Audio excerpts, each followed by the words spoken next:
जी हजरात, welcome back. Welcome to lecture 3 of ACGF8। Sir, पिछले session के अंदर हमने आपको बताया था ऑडिट फर्म की हायरार्की कि एक बंदा जो फर्म ज्वाइन करेगा वो ऑडिट फर्म में ग्रो कैसे करेगा। तो पहले हम क्या बनते हैं भाई, पूरी क्लास में जवाब देना। ऑडिट जूनियर, कहो audit junior, semi senior, senior, supervisor, assistant manager, manager, senior manager, director और ऑडिट पार्टनर। अगर आप गौर से देखें तो दो चीजों को मैंने सर्कल किया हुआ है। अगर आप गौर से देखें तो दो चीजों को मैंने सर्कल किया हुआ है। ये दो वो चीजें हैं, ये ऑप्शनल है। आप यूं समझें कि हो सकता है कि किसी टीम में ये हो या ना हो, और हो सकता है कि किसी टीम में डायरेक्टर हो या ना हो। अगर हम बात करें ICAP की, तो हमारी जो CA की आर्टिकलशिप है वो 3.5 साल की है।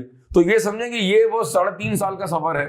जैसे ही आर्टिकलशिप खत्म हो जाएगी, अब दो बातें होंगी, या तो उसने with in article CA qualify कर लिया होगा या उसके कुछ पर्चे बाकी होंगे। लेकिन अगर उसकी आर्टिकलशिप खत्म हो गई है, अगर बंदा बड़ा जबरदस्त है, 1 या 2 या 3 पर्चे बाकी हैं, और अगर उसको लग रहा है कि आगे फर्म में मेरे लिए प्रोस्पेक्ट्स हैं, तो ऑडिट फर्म उसको रोक लेगी और उसको बना देगी supervisor, depending on the paper that he is still left for the qualification. Suppose करें 2 बाकी हैं, सपोज करें 3 बाकी हैं, तो हो सकता है यहां पर उसको ऑडिट फर्म 50 से 65,000 या 70,000 रुपए पे करे। वंस अगेन डिपेंड करता है कितने पर्चे बाकी हैं, और डिपेंड करता है बंदे की पर्सनालिटी कैसी है। हर बंदा CA क्वालिफाई करता है, हर बंदा फर्म का पार्टनर नहीं बनता है। It all depends on your personality. और इस वक्त सबसे बड़ा मसला है the way we carry ourselves. ठीक है जी। बहरहाल, अगर तो उसने पेपर निकाल लिए और बंदा जबरदस्त है और फर्म में जगह है, तो अगला प्रमोशन क्या है? Assistant manager. तनख्वाह 1,20,000, 1,25,000, 1,35,000, 1,40,000, डिपेंड करता है फर्म का पैकेज क्या है। नॉर्मली 5, 10, 15 का फर्क होता है। ठीक है। 1.5-2 साल में आप प्रमोट हो गए, डिपेंड वन सेकेंड बंदा कितना तेज है।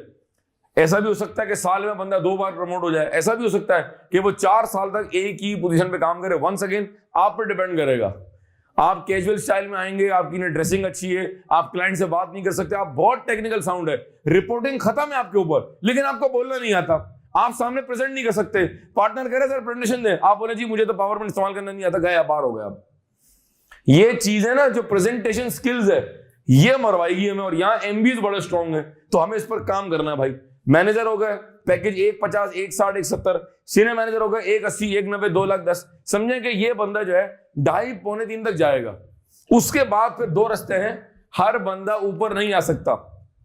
जो आपके दोस्त ऑडिट फर्म में काम करें, उनसे पूछें आप कि तुम्हारी फर्म में पार्टनर्स कितने और डायरेक्टर्स कितने हैं। वो बोलेगा भाई 30 पार्टनर है, 5 डायरेक्टर हैं। डायरेक्टर उस वक्त बनाते हैं जब बंदा फर्म में रुकना चाहता है, आगे उसके पास प्रोस्पेक्ट्स हैं, और जो ग्लोबल फर्म है वो कह रही हाँ इसको कमिट कर लो कि इसको 2 साल में पार्टनर बना देंगे। अगर ये आसरा नहीं है तो वो यहां से कट के इंडस्ट्री में कहीं जॉब पर चला जाएगा। अगर वो यहां 3 लाख के पैकेज के ऊपर है, तो वो बड़े आराम से हंसते खेलते 3.5, पौने 4 या 4 के पैकेज में जाएगा। 1 सेकेंड डिपेंड करता भाई आप किस कंपनी में जा रहे हैं। आप लकी टेक्सटाइल जा रहे हैं तो बात कुछ और है, और आप सीमेंस पाकिस्तान जा रहे हैं तो बात कुछ और है, आप ICI जा रहे हैं तो बात कुछ और है, आप शेल पाकिस्तान जा रहे हैं तो बात कुछ और है। कि डिपेंड करता है 1 सेकेंड। ठीक है जी। बड़ा फ्लेक्सिबल यहां पर जो है ना वो बेनिफिट्स होते हैं कि जी कहीं होंडा सिविक मिल रही है तो कहीं जी और बड़ी गाड़ी। डिपेंड करता है 1 सेकेंड बंदा कैसा है। ठीक है जी। डायरेक्टर बन गए। डायरेक्टर वो बंदा है जो रिपोर्ट साइन नहीं कर सकता। हमने ये शुरू के 2 लेक्चर में देखा था कि eight the end of the day जो हमारा डिलीवरेबल है वो क्या है? Audit report. जरा मुंह से कहें भाई ऑडिट। आप बात करेंगे तो चीजें याद रहेंगी, आप हाथ पे हाथ रख के बैठेंगे तो मजा नहीं आएगा भाई। जरा एक्टिव हो जाएं।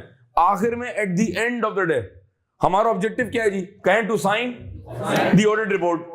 हम ऑडिट करने किस चीज का कहें? तो मैं अल्टीमेटली जो रिपोर्ट दे रहा हूं, जो कि मैं शेयर होल्डर्स को दूंगा, वो मैं किस चीज पर दे रहा हूं? वो मैं इस चीज पर दे रहा हूं कि क्या आपके accounts, financial statements, are they giving a true and fair view और नॉट। तो ये सारा जो कहानी समझ रहे हैं, इसका एंड डिलीवरेबल क्या है, इसका एंड हासिल क्या है कि क्या financial statement true and fair view दे रहे हैं या नहीं दे रहे। आगे जाके समझेंगे कि ये ट्रू क्या होता है और ये फेयर क्या होता है। ठीक है जी। उसके बाद नेक्स्ट जो प्रमोशन है, अगर तो डायरेक्टर बनने के बाद जा रहा है, डायरेक्ट यहां से जा रहा है ऑडिट पार्टनर, ये फर्म का आखिरी डेजिग्नेशन है। अब मैंने लास्ट सेशन में बताया था, जो लेक्चर 2 था हमारा, कि जूनियर पार्टनर भी होते हैं और सीनियर पार्टनर भी होते हैं। कुछ बातें मैं प्रैक्टिकल इसलिए बता रहा हूं ताकि आपका सब्जेक्ट में इंटरेस्ट ना और बढ़ जाए। मिसाल के तौर पर अगर मैं EY की बात करूं, तो सपोज करें हमारा ऑडिट डिपार्टमेंट है ये, अब ऑडिट के अंदर लेट से 6 पार्टनर है, 1 2 3 4 5 6 पार्टनर के ऊपर एक और पार्टनर है। सर ये कौन बंदा है? ये इन 6 का कप्तान है। इसको बोलते हैं हेड ऑफ अश्योरेंस। क्या बोलते हैं इसको?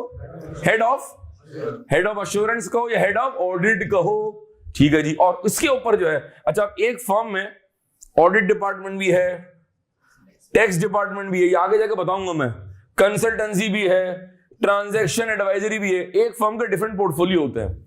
जिस तरह एक जनरल स्टोर के ऊपर कई प्रोडक्ट्स अवेलेबल हैं, जिस तरह हमारे इंस्टीट्यूट में कई सब्जेक्ट्स हैं, उसी तरह एक ऑडिट फर्म भी कई सर्विसेज सेल करती है।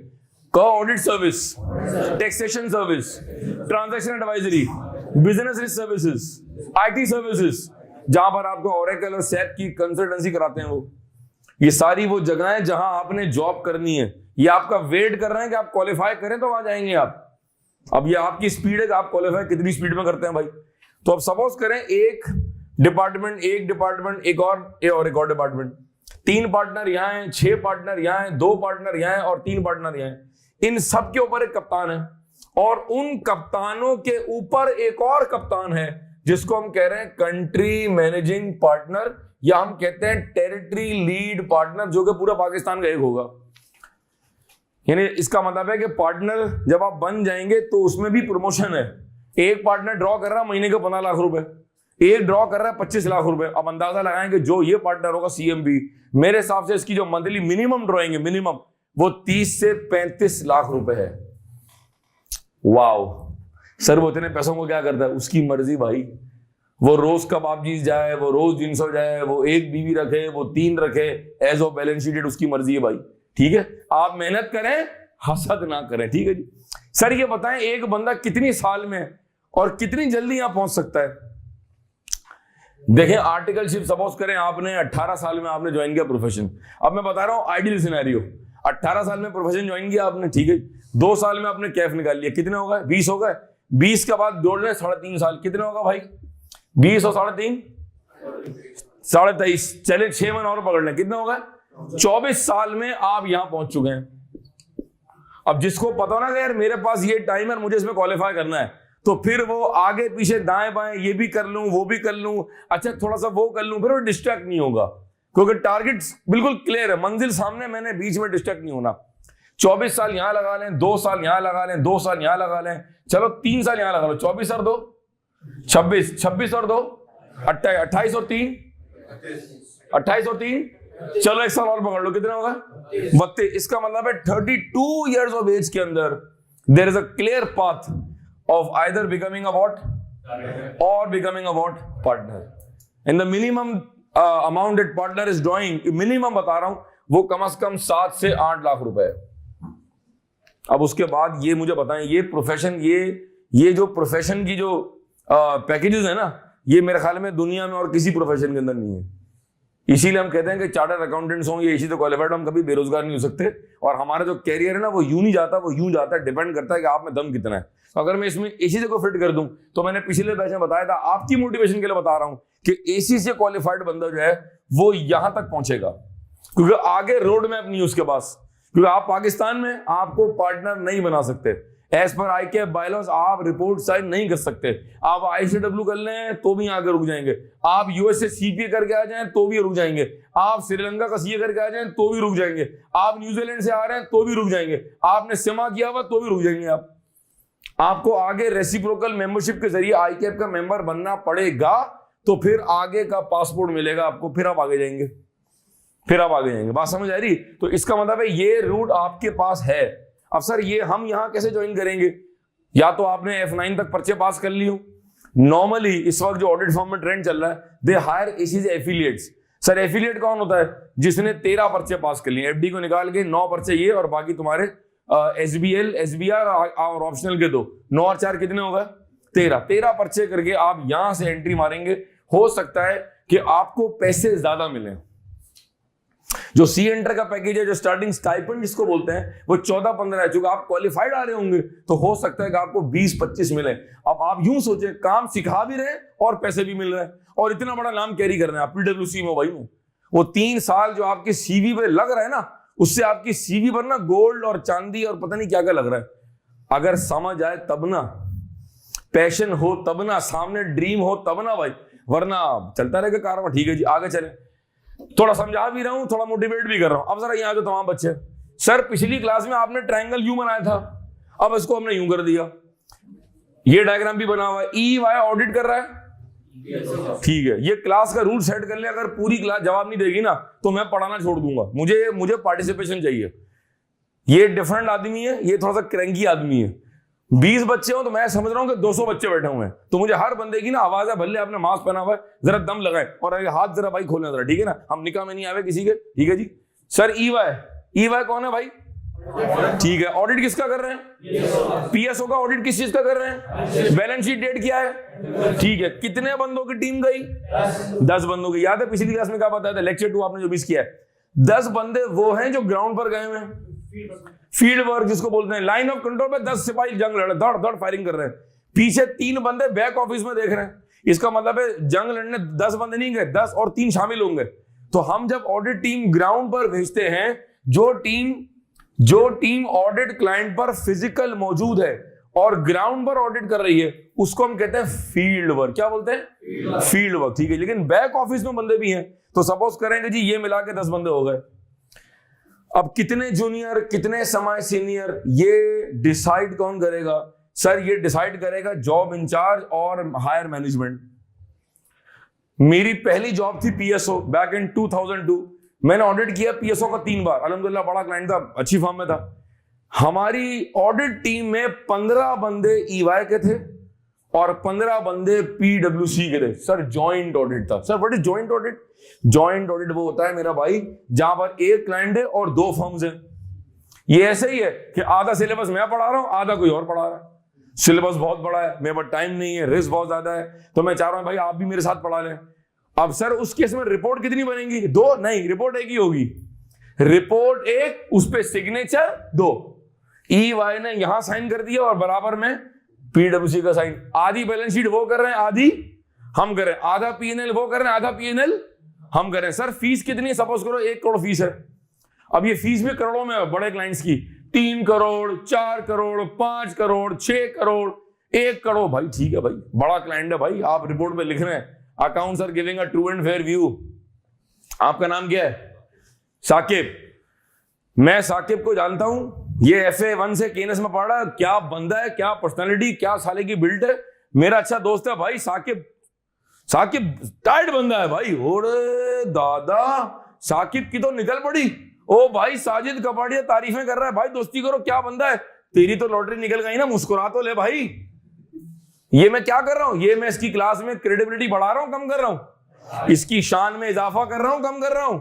तो भाई जब आप रिपोर्ट साइन कर रहे हैं इतनी बड़ी कंपनी की और आप कह रहे हैं accounts are giving a true and, तो आप उनके अकाउंट्स की शान बढ़ा रहे हैं, कम कर रहे हैं? तो भाई पैसे भी उतने होंगे। फिर बात तो पिक करें, प्रोफेशन को समझे ना। प्रोफेशन क्या है? मुर्गी अंडे लेने थोड़ी गए मैं भाई 500 रुपए की लेके आ गए।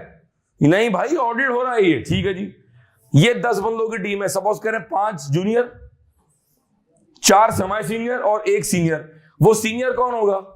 आवाज नहीं आ रही, कौन होगा वो? कहो जॉब इंचार्ज। ये वो बंदा है job in charge is the person who is the captain of the audit team. Ground पर कप्तान कौन है? सपोज करेंगे साजिद साहब है, SK शक्ति कपूर नहीं, शायद कपाड़िया। इसका मतलब है साजिद साहब जो है वो ग्राउंड पर कौन है? हर मसला किसके पास जाएगा? हर फंडा किसके पास जाएगा? टीम में मसाइल किसके पास जाएंगे? क्लाइंट कोऑपरेट नहीं कर रहा, किसके पास जाएंगे? सारी बल्ली किसकी है?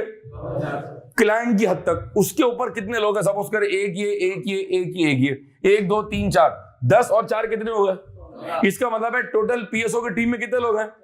फील्ड में कितने लोग हैं? और बाकी बैक ऑफिस में कितने लोग हैं? ठीक है जी, अब मैं रेड पेन यूज करूंगी। ये सब ना बेसिक पता होना चाहिए। आगे जाके जब हम पेपर देखेंगे तो टेस्ट ऑफ कंट्रोल एक टॉपिक है, ऑडिट रिस्क है, सब्सटैंडिव प्रोसीजर्स है, कोड ऑफ एथिक्स है, कॉर्पोरेट गवर्नेंस है। लेकिन उन सबके पीछे पसे पड़ता बेसिक्स है। बेसिक नहीं तो कुछ भी नहीं। चाहे F9 पढ़ लें, SBR पढ़ लें, SBL पढ़ लें, बेसिक्स शुरू के 8-10 घंटे टीचर को बनानी है। Basics very important. Sir junior के काम को रिव्यू करता है, आवाज नहीं आ रही, जूनियर के काम को रिव्यू करता है, सेमाई के काम को रिव्यू करता है, और सीनियर पूरी टीम के काम को, जो कि सीनियर कौन है? Job in charge. जॉब इंचार्ज के काम को रिव्यू कौन कर रहा है? उसके काम को रिव्यू कौन कर रहा है? इसके काम को रिव्यू कौन कर रहा है? और इस पूरे ऑडिट का जिम्मेदार कौन है? क्योंकि ऑडिट पार्टनर वो बंदा है जो अल्टीमेटली रिपोर्ट पर साइन कर रहा है। नीचे टीम में आप 15 बंदे बिठा दें, आप अल्टीमेटली केएनएस की बल्ली किसके सर पे आएगी? मेरे सर पे आएगी। सर वो आपने रिफंड नहीं किया, सर वो आपने फला कर दिया, सर वो फला टीचर ठीक नहीं आपका, सर एडमिन ने बदतमीजी की है। नीचे में लाख बंदे बिठा दूं, लेकिन जिम्मेदार कौन है जी? कप्तान साहब, सर आपका कॉलेज है। इसी तरह ऑडिट पार्टनर वो बंदा है जो इस पूरे ऑडिट का जिम्मेदार है। आवाज नहीं है जो इस ऑडिट का। देखें दो चीजें, या तो आप अपनी कंफर्ट जोन में हाथ बांध के आराम से चुपचाप गूंगे की तरह बैठे रहे आप, ये आपकी मर्जी है। और दूसरा ऑप्शन है कि आप पार्टिसिपेट करें, आप बातचीत करें। यहां फर्क है एसीजे क्वालिफाइड बंदे में और एमबीए क्वालिफाइड बंदे में। मादरत माइंड नहीं कीजिएगा, लेकिन ये लेक्चर में चीजें आएंगी आपको सुननी पड़ेंगी। उस बंदे की पर्सनालिटी है, टेक्निकली वो हल्का होगा, लेकिन उसने पूरे सेमेस्टर में 50 बार स्टेज पर आके बात की होगी। और अगर मैं आप में से किसी को बुला लूं तो आप वहां बैठ के यस सर नहीं बोल पा रहे हैं, तो यहां आके आप कैसे बात करेंगे? फिर आप जिंदगी में इंटरव्यू कैसे देंगे? फिर आप ग्रुप डिस्कशन कैसे करेंगे? फिर आप कॉर्पोरेट वर्ल्ड में 10 बंदों को फेस कैसे करेंगे? ये ना आपको पर मैं एक सवाल छोड़ रहा हूं, अपने कंफर्ट जोन से ना बाहर निकलें। मैं भी अपनी कंफर्ट जोन से बाहर निकलता हूं। 8:15 बजे जिम जाना और फिर 9 बजे कैंपस में आना, कहीं से भी कंफर्ट जोन नहीं है। समझ आ रही बात? ये बैच में ना पढ़ाता, लेकिन मैं अपनी कंफर्ट जोन से बाहर निकल रहा हूं। तो यूं बैठना इस कंफर्ट जोन और यूं एक्टिव होकर सर की बात का जवाब देना is out of comfort zone. जिंदगी में कामयाब होना है, कंफर्ट जोन से बाहर निकलना पड़ेगा भाईजान, थोड़ा सा बाहर निकले, ठीक है जी। अच्छा एक बात नोट कर लेंगे आप, सर हो सकता है, मैंने बताया था पिछले सेशन के अंदर, मैंने ऐसी जॉब भी की है अपनी आर्टिकल्स में ईवाई के अंदर, जहां डायरेक्ट मैं जॉब इंचार्ज होके इनको रिपोर्ट कर रहा था। मैंने ऐसी जॉब भी की है जहां मैं डायरेक्ट किसको रिपोर्ट कर रहा हूं? पार्टनर को। भाई इतने बंदे अफोर्ड ही नहीं हो सकते। जितने बंदे टीम में ऐड करोगे, टीम की जो कॉस्ट है वो क्या हो जाएगी? ऑडिट की कॉस्ट क्या हो जाएगी? आपका घर बन रहा है, 4 मजदूर लगे, आपने कहा भाई मजदूर बढ़ाओ, बोला सर जैसा आप कहें। वो ठेकेदार ने 15 बंदे लगा दिए, बोला सर लाख रुपए हो गए। ओ भाई कल तो 50 थे भाई, 6 बंदे लगाए ना, और उनकी दिहाड़ी नहीं लगाओगे? तो जितने बंदे ऐड होते जाएंगे उनकी दिहाड़ी टी आपकी जो कॉस्ट है ऑडिट की, जो आप क्लाइंट को बिल करेंगे उसमें ऐड। पहले आप चार्ज कर रहे थे 50 लाख, अब आप कर रहे हैं 60 लाख रुपए। इसका मतलब है कुछ जॉब्स में we can not afford all of these people. एक ऐसी जॉब है जहां पे कोई जूनियर ही नहीं है, ठीक है जी, हो सकता है 2 सेमी सीनियर है, एक जॉब इंचार्ज है डायरेक्ट रिपोर्ट कर रहे हैं पार्टनर को। एक ऐसी जॉब है जहां डायरेक्ट जॉब इंचार्ज है, ऊपर सीनियर मैनेजर है और एक पार्टनर है। सर तो फिर ये आपको बता रहे हैं? ये बताता हूं, नॉर्मली ऐसा होता है। एक होता है नॉर्मली, सर पहले हम जो है ना वो खाते हैं एपेटाइजर दावत में, सूप वगैरह आता है, कहीं प्रॉन्स आते हैं, डिपेंड करता है किस दावत में गए आप। कोई बड़ा आदमी है तो प्रॉन्स आएंगे, प्रॉन टेम्पुरा, ठीक है जी। फिर आप जो है ना पहले कोरमा खाएंगे, मैं प्रोसीजर बता रहा हूं। फिर आप चावल पे अटैक करेंगे, फिर एंड में बारबेक्यू आएगा। अब मीठे में 2 आइटम है, एक लबे शीरीन है, गाजर का हलवा है और जो है ना वो गुलाब जामुन है। मेमन की कोशिश किया, तीनों मैंने कवर करना है, मेरा पोर्टफोलियो डाइवर्सिफाई होना चाहिए। एक ही प्लेट में जो है ना वो लबे शीरी भी है, उसी में हलवा मिक्स हो रहा है और उसी में गुलाब जामुन तनहा अकेले ऐसे लेटे पड़े हुए हैं, ठीक है। अब आपने कहा नहीं यार मेरा तो पहले मीठा खाने का मूड हो रहा है, अब लोग बिरयानी ले रहे हैं, आप लबे शीरीन खा रहे हैं, ठीक है जी। इसका मतलब है आपने नॉर्म क्या किया? ब्रेक कर दिया, आपने मिथ तोड़ दिया। आप पहले डेजर्ट पे अटैक कर रहे, क्यों? अभी मैं कोई अटैक नहीं कर रहा, सब कुछ मौजूद है, क्योंकि थोड़ी देर में पूरा काफिला बिरयानी छोड़ के गाजर के हलवे पर हमला करने वाला है और ऊपर अखरोट की लेयर है, वो 10 मिनट तक कायम रहेगी। उसके बाद अखरोट गायब होंगे, एक ही साहब लेके जाएंगे इंशाल्लाह। वो खोया और अखरोट बहुत चंद खुश नसीबों के हाथ में आता है, क्योंकि हम बिलीव करते हैं अटैक, ठीक है जी। इसी तरह यहां भी नॉर्म जो है ना आप तोड़ सकते हैं। ये है नॉर्मल, यूं है हायरकी, लेकिन हायरकी आप आगे पीछे कर सकते हैं, लेकिन आपको पता है स्टूडेंट ऑफ एफिड यार ये हायरकी होती है और इस तरह आप फॉर्म में ग्रो करते हैं, ठीक है जी। एक बात तो ये हो गई। अब आप निकालें अपना रजिस्टर, शाबाश। तो मैं कुछ बातें आपको लिखूं हजरात, ये आपको आई होप के समझ आया होगा। ये हमने दोबारा रिकैप किया ऑडिट फर्म की hierarchy. It is very interesting, it's very important. अब आप सबसे पहले लिखें अपने पास जॉब इंचार्ज। ये जॉब इंचार्ज कौन होता है जी? लिखें job in charge is a person. ये सारी चीजें आप रजिस्टर में नोट करेंगे, जो भी आप जहां नोट कर रहे हैं। जो बच्चे LMS पे देखेंगे बट आप भी नोट करेंगे, शाबाश। आई होप आप भी पार्टिसिपेट करेंगे। Job in charge is a person who is the captain of the audit team.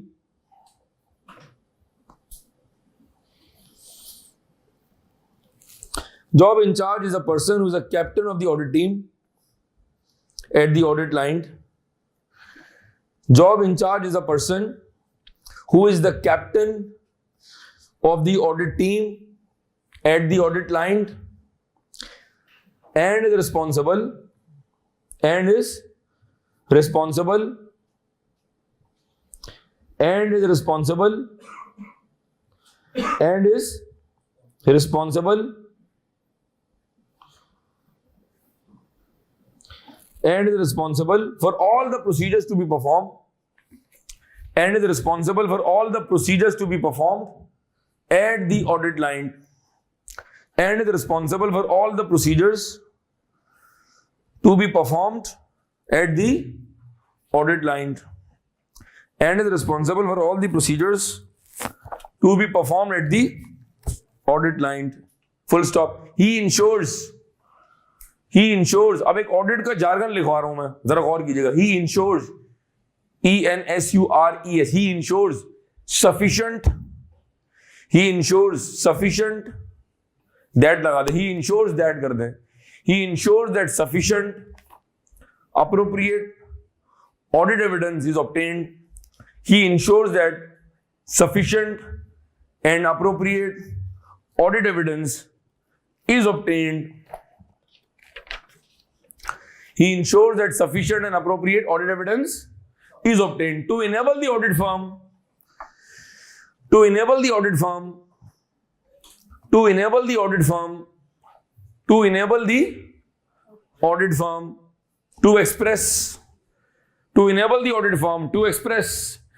an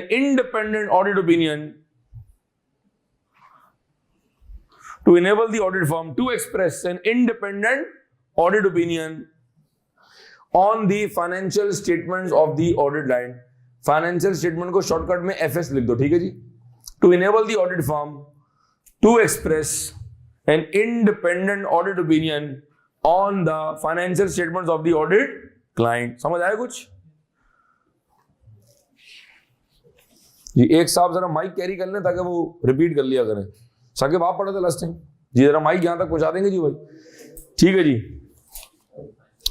अच्छा नेक्स्ट हेडिंग डाला अपने पास, शाबाश। आज हम थोड़ा सा लिखेंगे क्योंकि हमने काफी सारी बातें सीख ली हैं, तो आज हम थोड़ा सा जो है ना वो जी जज़ाकल्लाह, ठीक है अभी होल्ड करो अपने पास। नेक्स्ट हेडिंग डालें, लिखें कॉम्पोजिशन ऑफ ऑडिट टीम। ये ऑडिट टीम कैसे कंपोजिशन में आती है, ये ऑडिट टीम कैसे बनती है, ऑडिट टीम में कितने बंदे होते हैं भाई सवाल है। सर 10 बंदे क्यों है, 5 क्यों नहीं है? बिल्कुल सही कह रहे हैं आप। सर वो जो आपने पीएसओ की एग्जांपल दी है, सर 20 बंदे क्यों नहीं थे, 15 क्यों थे?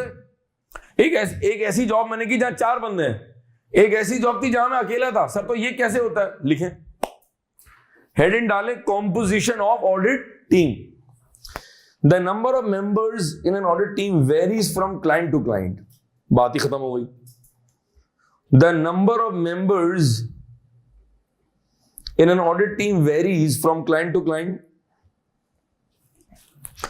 The number of members in an audit team varies from client to client. बात खत्म हो गई। That is, the team could be having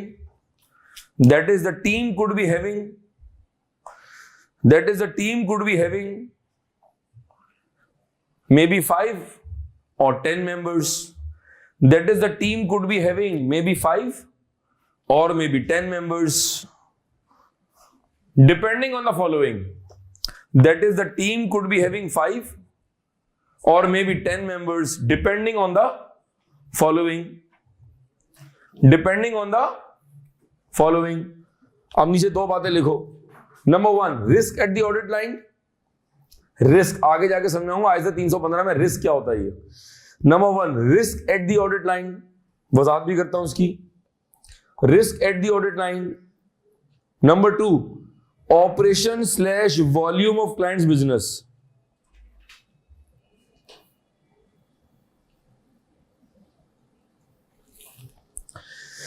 Number 1, risk at the audit line, and number 2 is operation/volume of client's business, जितना client का volume बड़ा होगा उतनी team भी ज्यादा होगी। अब आप जा रहे हैं पीएसओ तो बात कुछ और है भाई, पूरे पाकिस्तान का वो एक जना वो समझे कि it's a national flag carrier just like PIA. अब आप ऑडिट कर रहे हैं पीआईए का तो बात कुछ और है, आप ऑडिट कर रहे हैं पीएसओ का तो बात कुछ और है, आप ऑडिट कर रहे हैं दो ऐसी छोटी कंपनीज का जिनका एक दफ्तर छोटा सा लेकिन वो प्राइवेट लिमिटेड है, और वहां हो सकता है ऑडिट 10 दिन में करके आ जाए, 2 बंदे भेज दिए आपने। आप जा रहे हैं सीमेंस तो बात कुछ और है, आप जा रहे हैं टीसीएस प्राइवेट लिमिटेड तो बात कुछ और है, आप जा रहे हैं पाकिस्तान स्टील तो बात कुछ और है, आप ऑडिट कर रहे हैं किसी छोटी सिटिया कंपनी का। इसका मतलब है क्लाइंट के ऑपरेशंस जितने ज्यादा होंगे टीम क्या होगी, जवाब दे दें, और जितना क्लाइंट छोटा होगा उसकी ऑपरेशन कम होगा, टीम क्या होगी, छोटी जाएगी। अच्छा, अब सर आपने रिस्क लिखवाया, अगर मुझे कहीं रिस्क है कि फाइनेंशियल स्टेटमेंट में 2 नंबरी होगी तो हमारा रिस्क बढ़ जाएगा कम हो जाएगा, तो जितना रिस्क ज्यादा होगा उतने बंदे क्या होंगे, ज्यादा होंगे। ठीक है जी। अच्छा आगे लिखें, एक और हेडिंग डालें, शाबाश। Who decides the team composition? ये टीम डिसाइड कौन करता है? Who decides?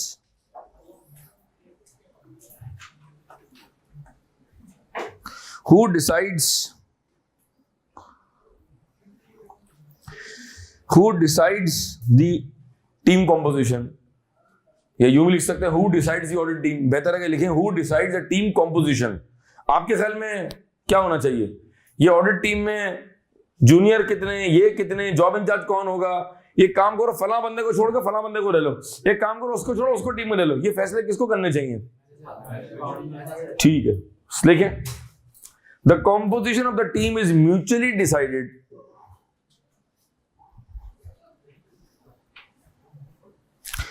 The composition of the team is mutually decided by the job in charge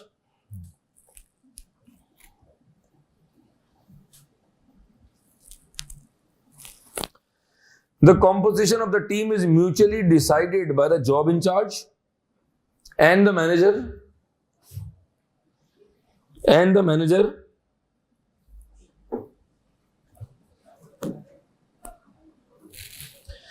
The composition of the team is mutually decided by the job in charge and the manager.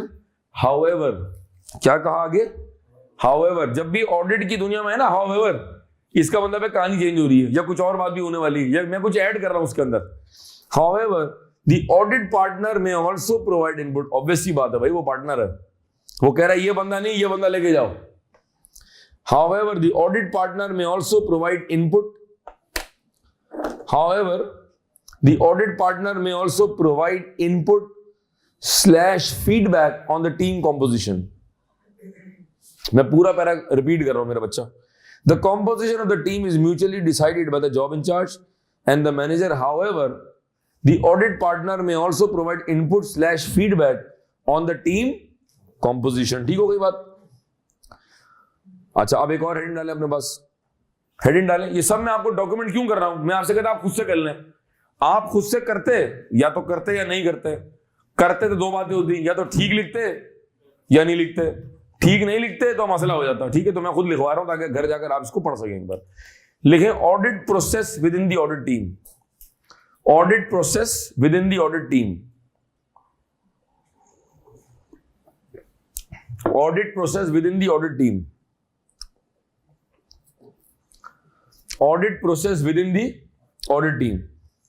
वो जो मैंने आपको कुछ देर पहले बताया ना, इसके काम को ये चेक करता है, इसके काम को ये चेक करता है, मैं आपको लिखवा रहा हूं। ठीक है, लिखें within the audit team, the work of audit junior is reviewed by semi-senior.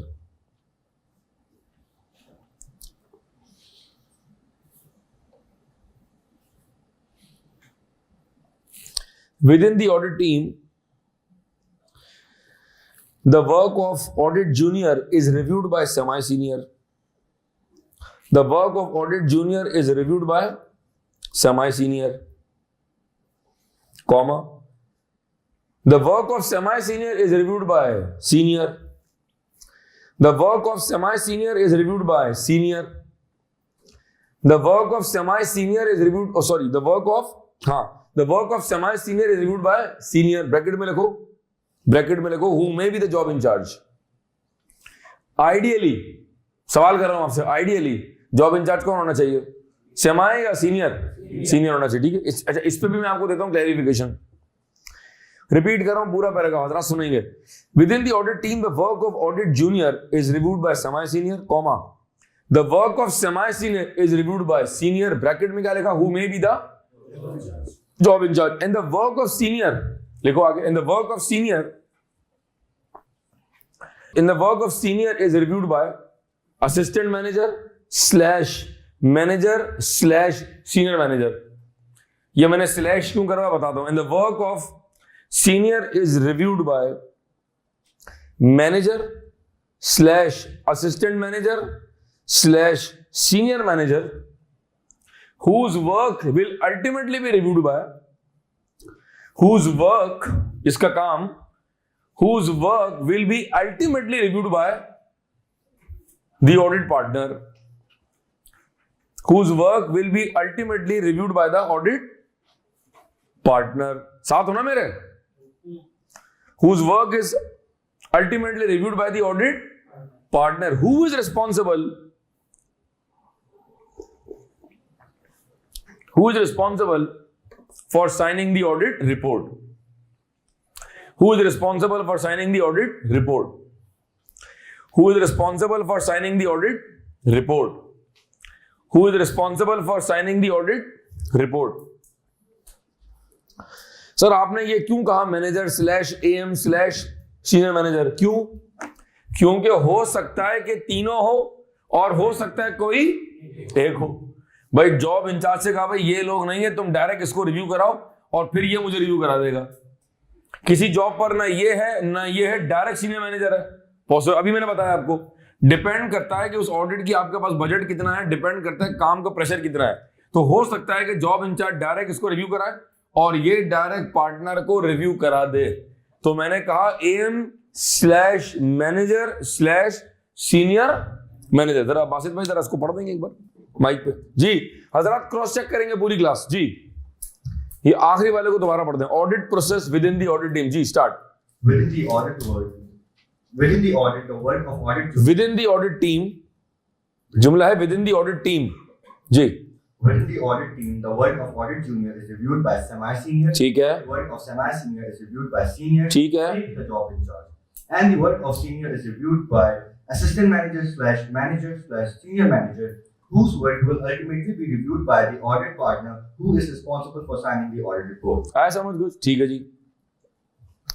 अच्छा अब मैं एक और ऑडिट का जार्गन आपको समझाने जा रहा हूं, ठीक है? सुनिएगा जरा, इंटरेस्टिंग बात है। मेरा एक दोस्त है वो ऑडिट फर्म में होता है, उसको तकरीबन ऑडिट फर्म में लेट से 6 महीने हो गए हैं और तुमने उसको फोन किया ऐसी खैर खैरियत के लिए।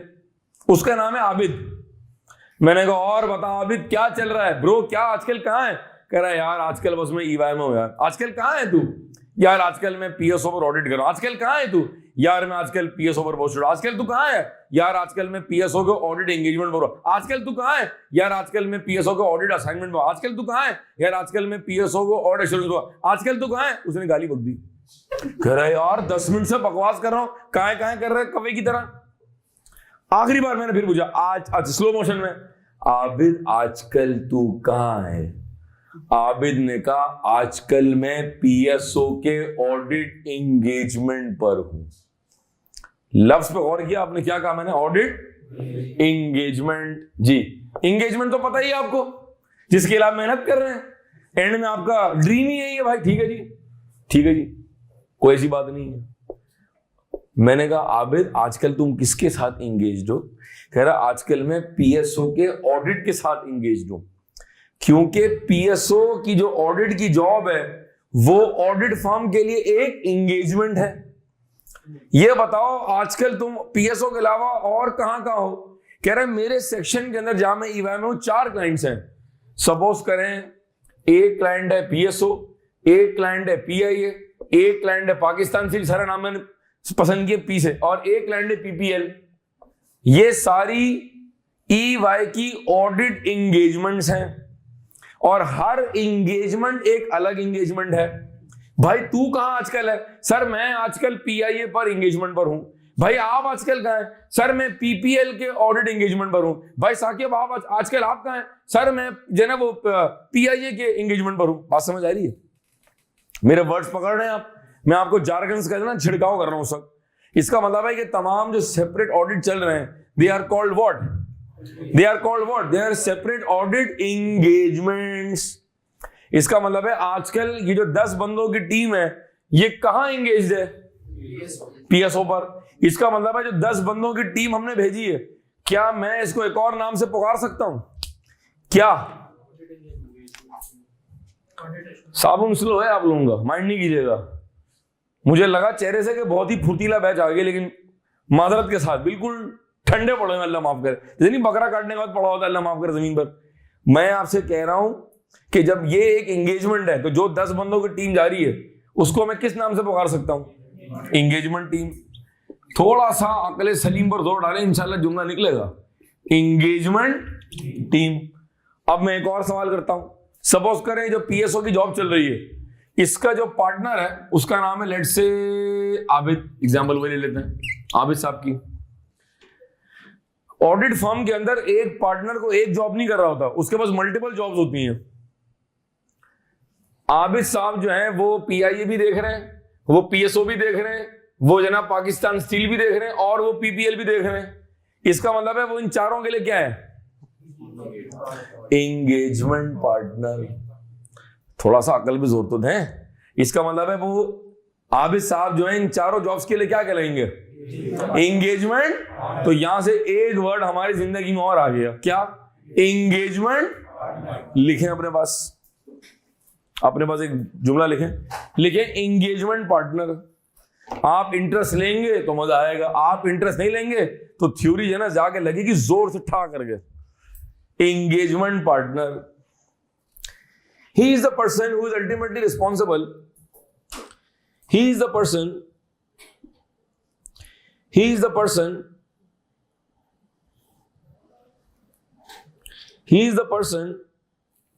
who is ultimately responsible for the entire audit. He is the person who is ultimately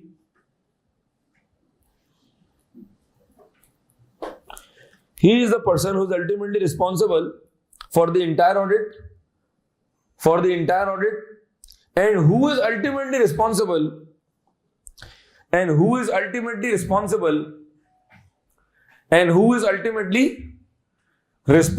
for signing the audit report.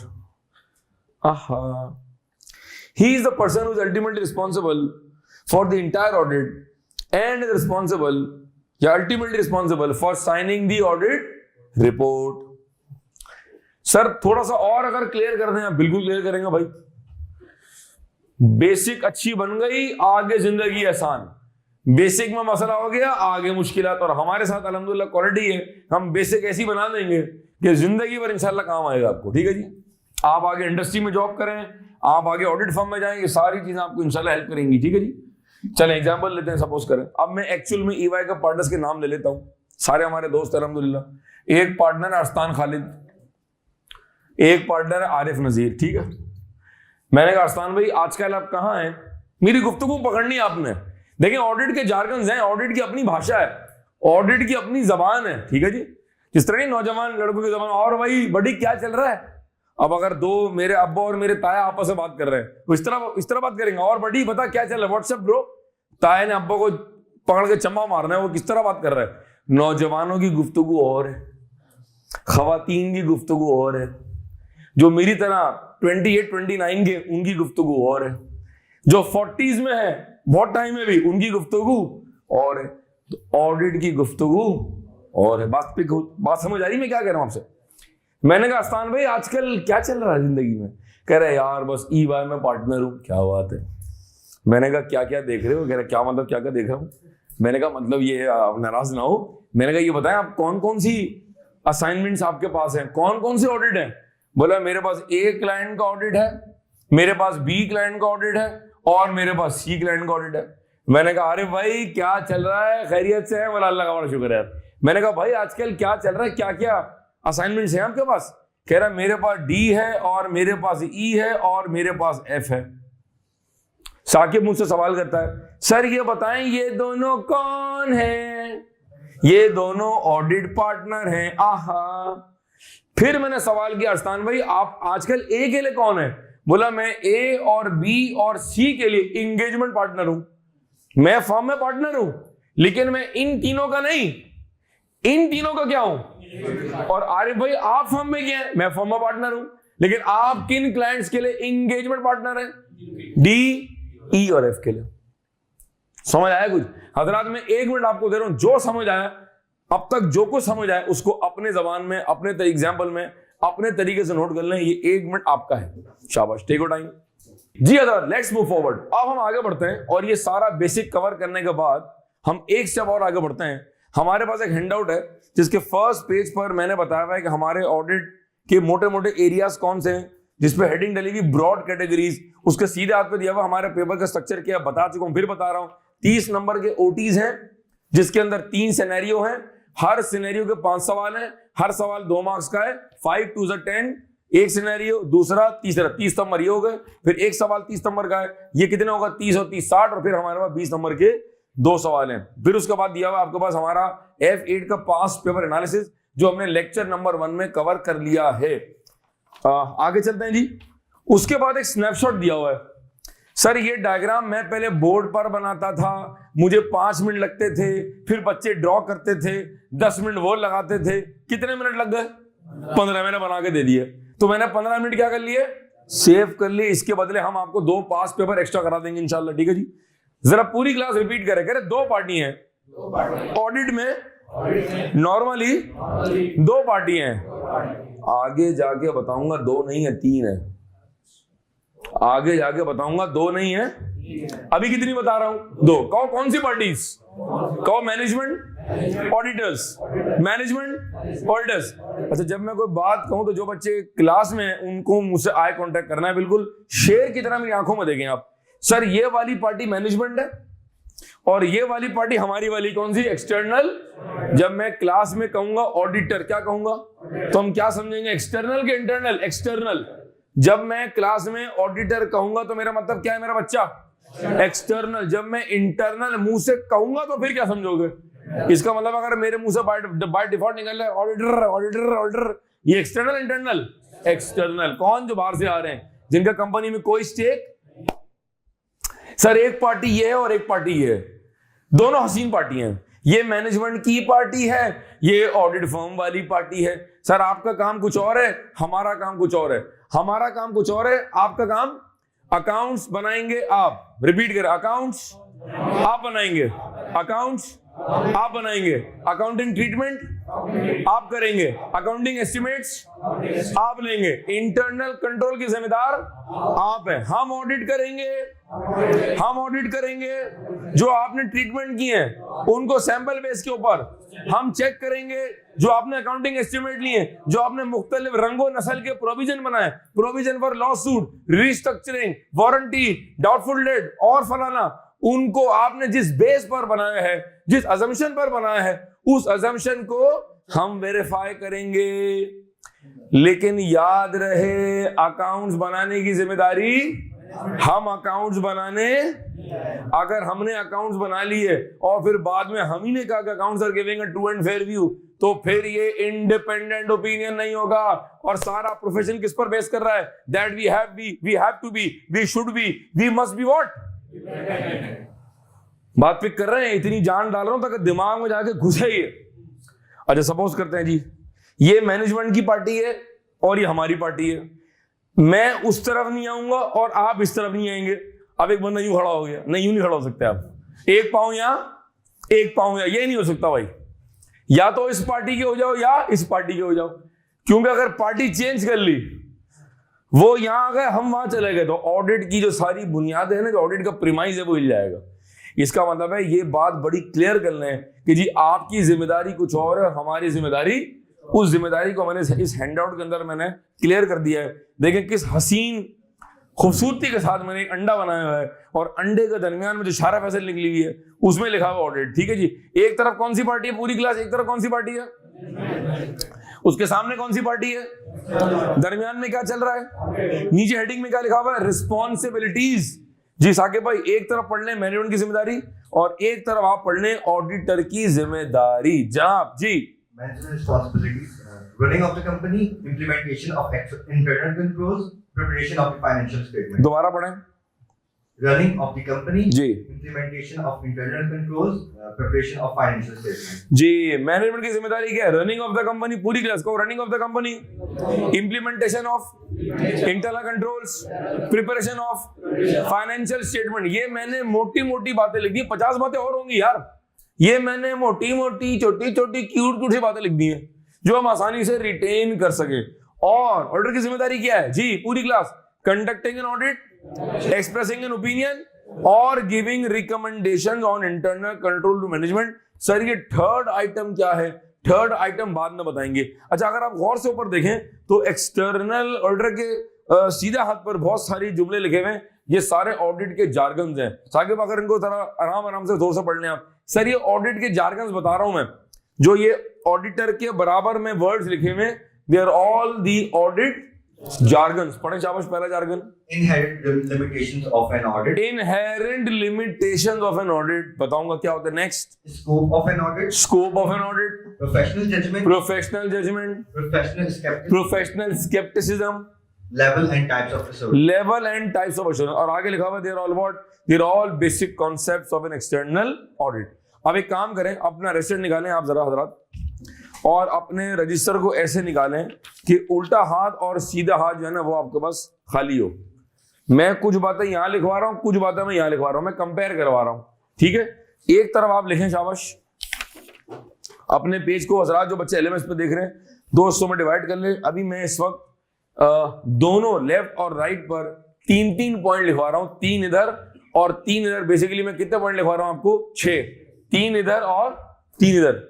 अब सीधे हाथ पे डालें हेडिंग, सीधे हाथ पे डालें हेडिंग, शाबाश। लिखें responsibility of management and those charged with governance. Responsibility of management and those charged with governance. Responsibility of management and those charged with governance. Responsibility of management and those charged with governance। ठीक है जी, एक heading हो गई। अब इसके अंदर 3 बातें लिखें आप, फिर हम सामने वाली बात साइड बात हैं।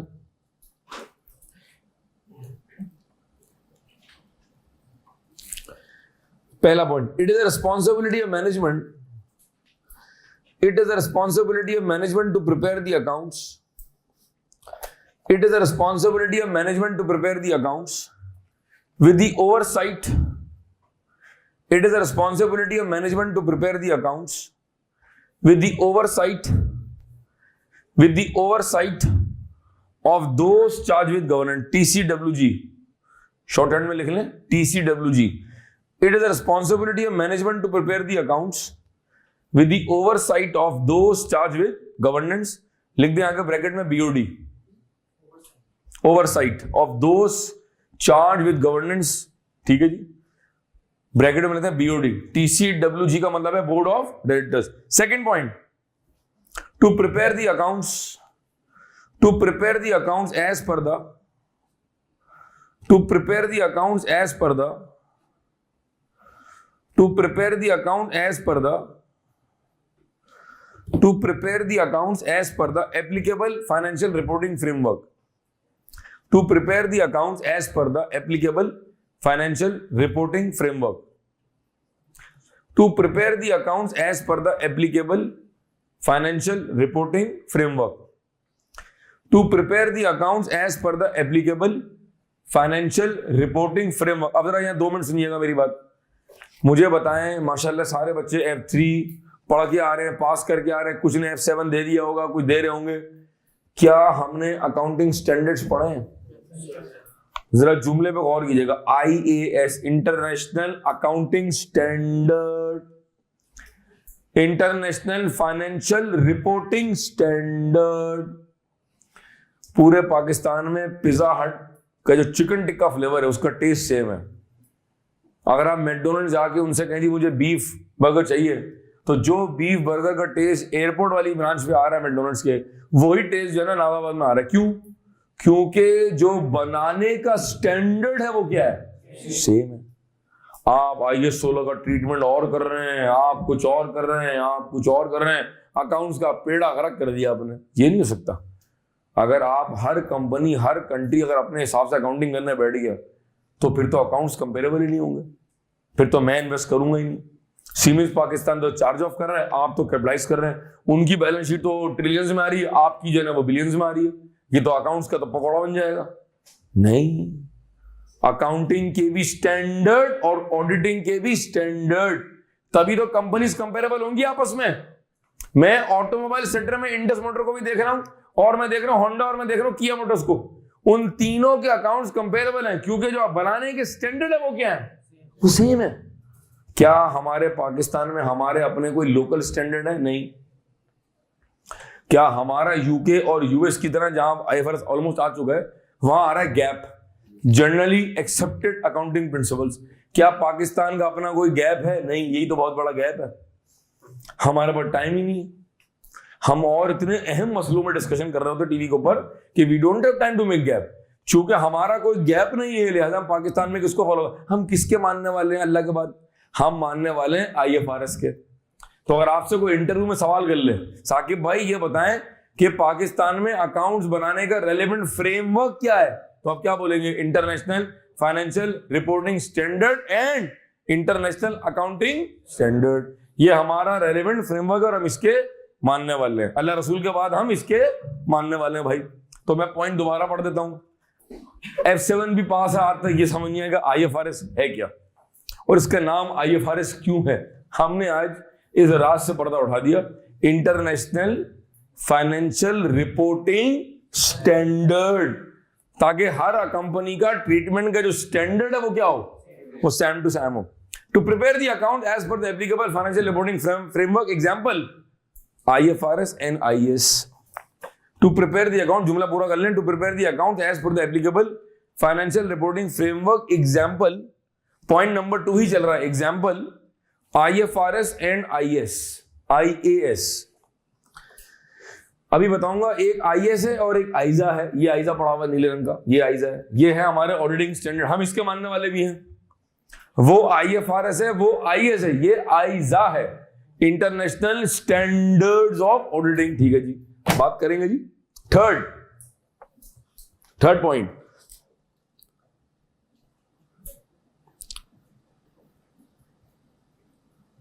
अच्छा लिखें, थर्ड पॉइंट यू लिखें, management is responsible.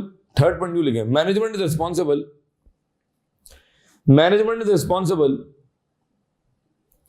Management is responsible for making various provisions. Management is responsible for making various provisions. Management is responsible for making various provisions based on its estimates and judgments. Management is responsible for making various provisions based on its estimates and judgments. Based on its estimates and judgment. Based on its estimates and judgment. ठीक हो गई हजरत, ये मैंने आपको 3 बातें किस party में लिखवाई हैं। अब आप जरा सीधे हाथ पे आ जाएंगे, उल्टा हाथ पे, जो भी आपका हाथ बन रहा है। अब वहां पर क्या लिखना है, वहां पे लिखे रिस्पॉन्सिबिलिटी ऑफ एक्सटर्नल ऑडिटर। अभी हमने क्या कवर किया, मैनेजमेंट। अब हम क्या कवर कर रहे हैं, किसकी जिम्मेदारी लिखवाने जा रहा हूं मैं जी, लिखे रिस्पॉन्सिबिलिटी ऑफ एक्सटर्नल ऑडिटर। अब यहां 3 बातें लिखवाऊंगा भाई, फिर आप कंपेयर कीजिएगा जरा। पहली बात, it is the responsibility of external auditor. It is the responsibility of external auditor. It is the responsibility of external auditor. It is the responsibility of external auditor to conduct an independent examination.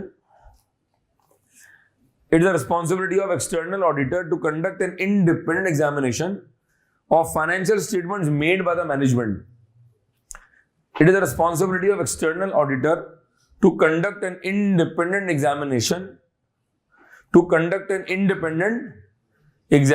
of financial statements made by the management. जिसका जिक्र lecture number 1 में भी दिया था मैंने, कि accounts बनाने वाली पार्टी कौन सी है। रिपीट करो, आगे बढ़ जाऊं। Number 2, it is the responsibility of external auditor. It is the responsibility of external auditor to conduct an audit to conduct an audit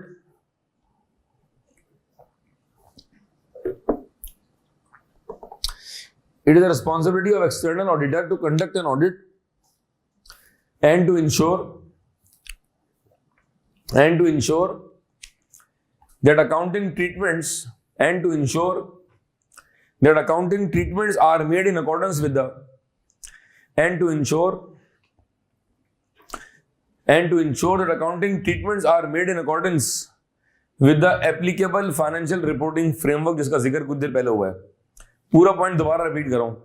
It is the responsibility of external auditor to conduct an audit and to ensure that accounting treatments are made in accordance with the applicable financial reporting framework. And ensure accounting treatments are made in accordance with the applicable financial reporting framework. In Pakistan, the applicable framework is IFRS and IAS. ठीक हो गया? अच्छा, इस point के आगे ना एक बात लिख लें फॉर क्लेरिफिकेशन. अब यहां से पढ़ के लग रहा है अच्छा हम तमाम ट्रीटमेंट चेक कर रहे हैं. नहीं, हम तमाम ट्रीटमेंट चेक नहीं करते. Audit is done on a sample basis. तो इसके आगे ना एक जुमला ऐड कर लें, फिर आगे मजीद तफसील आएगी. इसी जहां ये पॉइंट खत्म हो रहा है ना, आगे ब्रैकेट ओपन करो, लिखो प्लीज रिमेंबर. आगे लिखो please remember that audit is done on sample basis. Please remember that audit is done on sample basis.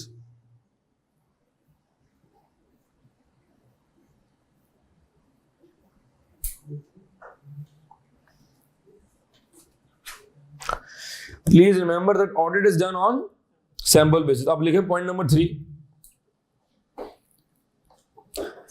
External auditor is responsible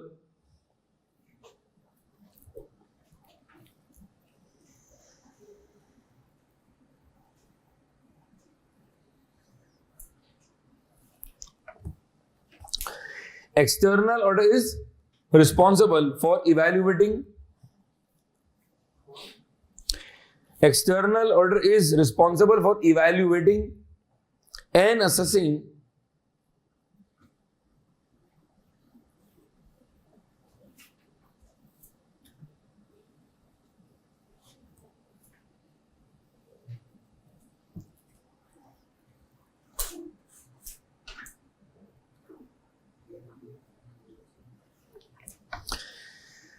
External auditor is responsible for evaluating and assessing the judgments made by the audit line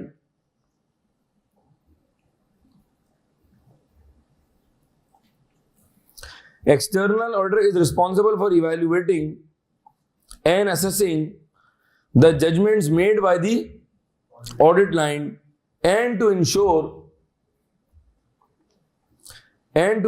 that all judgments, once again all का मतलब है वही sample base के ऊपर, and to ensure that all judgments and estimates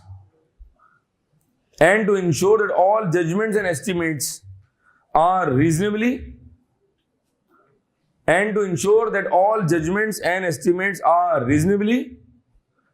and fairly stated in the financial statements. मैं पूरा point दोबारा repeat कर रहा हूं. External auditor is responsible for evaluating and assessing the judgments made by the audit line and to ensure that all judgments and estimates are reasonably and fairly stated in the financial statement. जी हजरात, 3 point लिखवाए किसके अंदर? Management के अंदर. और 3 point किसके अंदर लिखवाए? ऑडिटर के अंदर. तीनों पॉइंट्स को दोबारा पढ़ें and will move forward.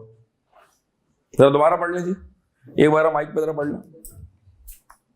Responsibility of management and those charged with governance. It is the responsibility of management to prepare the accounts with the oversight of those charged with governance, board of directors, to prepare the accounts as per the applicable financial reporting framework, for example, IFRS and IAS. Management is responsible for making various provisions based on its estimates and judgments. Responsibilities of external auditors. It is a responsibility of an external auditor to conduct an independent examination of financial statements made by the management. It is the responsibility of an external auditor to conduct an audit and to ensure that accounting treatment are made in accordance with the applicable financial reporting framework. Please remember that audit is done on sample basis. External auditor is responsible for evaluating and assessing the judgment made by the audit line and to ensure that all judgments and estimates are reasonably and fairly stated in the financial statement. जी एक बार खुद से पढ़ने शाबाश जी। अब आगे चलते हैं और अब आप बोर्ड पे देख रहे हैं दो डायग्राम बने हुए हैं। एक पे सिंपल मैंने ऑडिट लिखा हुआ है, ठीक है सर। बहुत सारी आपने बेसिक बातें कर दी, आपने ऑडिट टीम की हायरार्की बता दी, कुछ हमने जार्गन्स भी देखे जिनको हम आगे जाकर तफसील में समझेंगे। सर मैं फिर सवाल करता हूं, ये ऑडिट होता क्या है? ये ऑडिट होता क्या है? तो मैं कह रहा हूं ऑडिट में 4 चीजें हैं। मैं ऑडिट को आसान कर रहा हूं। ऑडिट में कितनी चीजें? 1 2 3 और 4। आप पूरी तरह से रिपीट करें। हम क्लाइंट पर ऑडिट करने गए, जो हमने क्लाइंट पर जाकर किया वो एक चीज है, जो क्लाइंट पर देखा वो एक चीज है, जो मिला वो एक और चीज है, और जो एंड में देंगे वो एक और चीज है। सर क्या बातें कर रहे हैं, क्या देखा, क्या दे रहे हैं, हो चल क्या रहा है? अल्लाह माफ करे, सबर बता रहा हूं। जो क्लाइंट पर जाके किया वो प्रोसीजर, जो जाकर देखा वो सपोर्ट, जो मिला वो एविडेंस, और जो एंड में देंगे वो ऑडिट रिपोर्ट। पूरा सब्जेक्ट इस पर बेस कर रहा है। ये हमने बनाया हुआ, हमारा बनाया हुआ शॉर्टकट है ये। रिपीट, जो किया वो प्रोसीजर, जो देखा वो सपोर्ट, जो मिला वो एविडेंस, और जो एंड में देंगे वो है ऑडिट रिपोर्ट। इसकी एग्जांपल ले लेते हैं भाई मैं ऑडिट कर रहा हूं मिसाल के तौर पे इंग्लिश बिस्किट्स का। हम सब बिस्किट खाते हैं भाई, कोई मुन्ना बिस्किट खाता है, कोई टाइगर बिस्किट खाता है, डिपेंड करता है उसकी सोच क्या चल रही है, वो किस मकसद से बिस्किट खा रहा है। हम अज्यूम कर रहे हैं कि आप और मैं इंग्लिश बिस्किट का ऑडिट कर रहे हैं और हम वेरीफाई कर रहे हैं उनका क्लोजिंग स्टॉक, उनकी इन्वेंट्री क्या है। गाड़ी बना रहे हैं, बिस्किट बना रहे हैं, तो उनकी इन्वेंट्री में क्या है, उनके फिनिश गुड में क्या होगा, वो जो इंग्लिश बिस्किट्स हैं भाई। अब हम जाकर जो बिस्किट के कार्टन है उनकी गिनती कर रहे हैं। हम जाकर एज एन ऑडिट प्रोसीजर हम क्लोजिंग स्टॉक को जाकर वेरीफाई करते हैं। अब मैं और आप जाके इन्वेंट्री के डब्बे गिन रहे, 1 2 3 4 5 6 7 8 9 10 11 12, ये मैं और तुम क्या कर रहे हैं? It's a procedure. ये जो काउंटिंग कर रहे हैं इट्स अ व्हाट? जो मैं और आप जाकर काउंटिंग कर रहे हैं it's a what? It's a procedure. वो जो बिस्किट के डब्बे हैं वो क्या है? वो सपोर्ट है। डब्बों को देखकर क्या मिल रहा है? एविडेंस के, हाँ भाई आपके पास फिनिश गुड्स मौजूद हैं, ठीक है। एग्जांपल नंबर 2, हम वेरीफाई कर रहे हैं इंग्लिश बिस्किट की सेल्स। आपने कई कस्टमर्स को माल बेचा है। जब आपने माल बेचा होगा तो आपको परचेज ऑर्डर मिला होगा, फिर आपने सेल्स ऑर्डर इशू किया होगा, फिर आपने माल फैक्ट्री से डिस्पैच किया होगा, तो कोई गेट पास वगैरह बना होगा, कस्टमर से कोई एग्रीमेंट किया होगा। क्या तुम इन कागजात को वेरीफाई कर सकते हो? जवाब दें। क्या मैं वो डॉक्यूमेंट देख सकता हूं? तो डॉक्यूमेंट का देखना इज व्हाट? डॉक्यूमेंट इटसेल्फ क्या है? डॉक्यूमेंट को देख के क्या मिला? पिक कर रहे हो? कंपनी ने साल के दरमियान एसेट परचेज किए जो ईयर एंड पर मौजूद है, ठीक है। हम और आप जाकर एसेट्स को वेरीफाई करें, 2 तरीके हमारे पास हैं। एक तो हम जाकर एसेट को फिजिकल वेरीफाई कर लें, एक हम जाकर एसिड को फिजिकल वेरीफाई करें। मैं एसिड गिन रहा हूं 1 2 3 4, एक एसिड वो रहा, एक एसिड वो रहा, एक एसिड वो रहा, एक एसिड वो रहा, ठीक है। प्लस जो आपने एसिड परचेज किए हैं, जरा हमें इसकी इनवॉइस भी दिखा दें। अब मैं सप्लायर की इनवॉइस देख रहा हूं, फिर आपने एसिड की पेमेंट की है, उसका वाउचर भी बन रहा है, फिर उसका चेक भी बना होगा। तो वो जो एसिड का देखना या कागज का देखना इज व्हाट? वो कागज इटसेल्फ क्या है? वो फिक्स एसिड इटसेल्फ क्या है? इन सबको देख के क्या मिल रहा है?